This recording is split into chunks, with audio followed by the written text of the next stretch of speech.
Hey there, I'm over at douglashamp.com, and we're looking at the question of whether or not there's evidence of the three in one. That is, the Trinity. We understand that God exists as the Father, the Son, and the Holy Spirit. You can go over here to douglashamp.com. Zohar, three in one evidence of the Trinity from Jewish writing.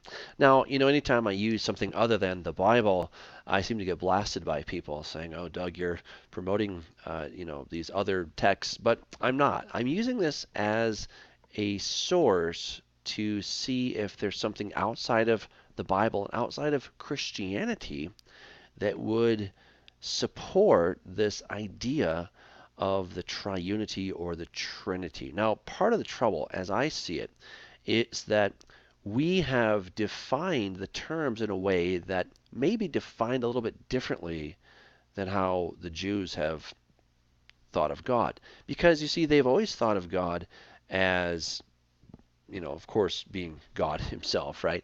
But then they've always understood the Holy Spirit. That's not a new idea. They've always known about the Holy Spirit, and they still believe in the Holy Spirit. They simply don't make the Holy Spirit his own unique person. They would understand the Holy Spirit to be somebody, or to be part of God, is the power and affluence of God, and not a distinct personage from the Father, but sort of one and the same, in the same sense that my spirit is not different than me, but my spirit is me. I am my spirit, and I happen to have a body too. So sometimes it's just a matter of semantics that we're dealing with. But nevertheless, let's take a look at this text, and we'll just see if there really is evidence of that triunity or the Trinity from Jewish writing. So this is taken from the Zohar. And Zohar 3 in 1, Hashem's Kedusha ha Meshulashelet in the Zohar. So the ancient one, the ancient holy one is revealed, found with three heads. And again, I'm quoting. This is from the Zohar. This is a non-Christian text, all right? The ancient holy one is revealed, found with three heads, which are united in one, and that head is threefold exalted. The ancient holy one is described as being three. It is because the other lights, that is the two lights, emanating from him are included in the three. Yet the ancient one is described as being two, Daniel 7:13. The ancient one includes these two, that is, the two are found in him. He is the crown of all that is exalted, the chief of the chief, so exalted that he cannot be known to perfection. Thus the other two lights, the shining ones, are two complete ones, yet is the ancient holy one described and complete as one, and he is one, positively one. Thus are the other lights united and glorified in one, because they are one.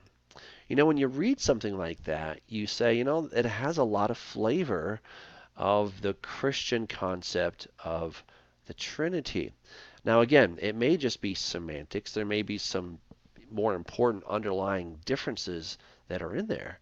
But just reading it at face value, it sure gives you the idea that at least some of the Jews have understood that God is not singular in the sense of that there's no other composite parts, shall we say, for lack of a better word, or that there are no other persons.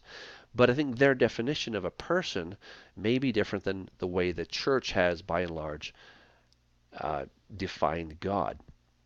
And yet they say that the ancient Holy One is revealed or found with three heads, which are united in one. I mean, that sounds like the Trinity, three in one, right?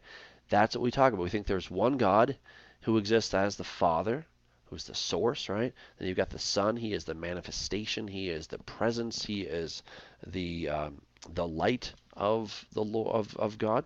And then you have the Holy Spirit, which of course they've always known about. So I think we do have some pretty compelling evidence that they do believe in some type of a triunity, maybe defined a little bit differently than the church has done by and large, but it's the same basic idea that God is three in one. You can check that out again at douglashamp.com, and that's just put in the word Zohar and you will get that text. Take care.